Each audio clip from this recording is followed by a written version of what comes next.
আপনারা যারা যারা মুরগি পালন করতে চান, তো আপনারা এই ফিল্টারটা এরকম শুকনা রাখবেন।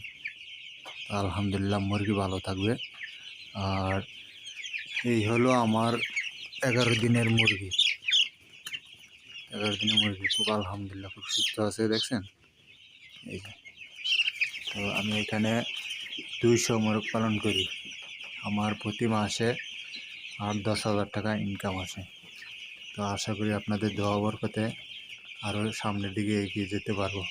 আর এই যে আমি বালতিতে যে পানিটা রাখছি, মানে রুমটা শীতের দিন তো গরম থাকে, তো এই জন্য আমি একটু ভিতরে রাখি, লাইটের পাশে রাখি, যাতে রাত্রে পানি দিতে পারি, সেজন্য। আলহামদুলিল্লাহ আমার মুরগিগুলো অনেক ভালো আছে।